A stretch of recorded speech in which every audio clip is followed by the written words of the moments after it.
There was a brilliant promise painted in pink and blue LED light, a vision of the future where food is grown in glass skyscrapers right in the heart of the city, a place with no depleted soil, no pesticides, no dependence on rain or drought.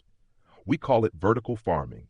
It was touted as a miracle of engineering, a saving grace for 10 billion mouths to feed by 2050, a liberation from fragile supply chains and dry fields under an increasingly hostile sun. But what if I told you behind the shiny glass, behind the high-tech advertisements, lies a dark secret, a huge silent cost that threatens to turn this miracle into a catastrophic waste of resources and trust? This is not a story of failure. This is a story of poor design masquerading as innovation, and the price that we, the consumers and this planet, must pay for that sophisticated foolishness. Look at a head of lettuce grown in soil. To thrive, it needs three things: water, nutrients, and light. Light, of course, comes free from a vast and sustainable energy source, the sun. Now look at a vertical farm. That head of lettuce is stacked, floor upon floor, in a completely sealed warehouse. There is no sunlight. And this is where the truth turns cruel. To generate the necessary LED light for every single layer to recreate the warmth and spectrum of the sun, you need a colossal amount of electricity. In traditional agriculture, energy costs are a small fraction. In vertical farming, electricity costs often account for up to half of the total operating costs of the entire farm. Simply put, we are using electricity to create a type of energy, light, that Mother Nature has already provided for free. We are replacing a sustainable energy source with an expensive and often dirty one. Advocates will counter, but we use less water and we cut transportation emissions. That sounds reasonable. However, recent studies have revealed a shocking truth. Even when powered by green grids, meaning renewable electricity, a kilogram of vertical farm lettuce still emits significantly more greenhouse gases than lettuce grown in open fields in the UK, or even lettuce imported from Spain. This is a terrible paradox. We build these premium agricultural cities to save the planet, but in reality, we are pushing power demand to alarming levels.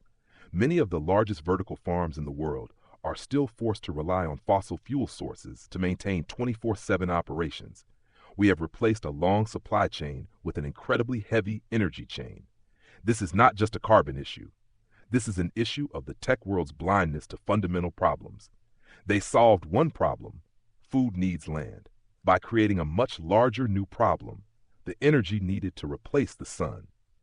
They attracted billions of dollars in venture capital by promising a future technology.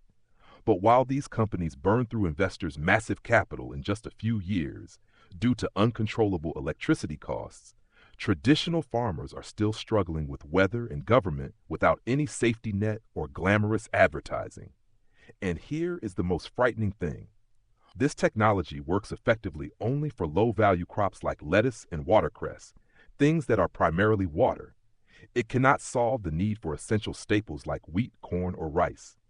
We are investing in an expensive solution for a small problem, while the real global food problem remains unresolved. That is the luxury of irresponsible innovation.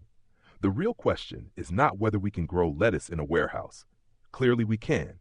The question is, should we? Is burning energy to recreate sunlight a wise action, or merely human hubris against a system that has worked effectively for millennia? Vertical farming is not the savior that investors promised. It is just another demonstration that when we try to replace nature with technology without calculating the true cost, we solve nothing at all. We simply replace one burden with another, wrapped in a shimmering LED glow. Next time you see a glass skyscraper claiming to be a farm, remember this: it is a dark place for a large part of the planet's energy budget. The story is closed, but the investigation never is. If you want to uncover the hidden corners, the truths hidden in our daily lives, subscribe to the Aura channel. Let's peel back the truth together.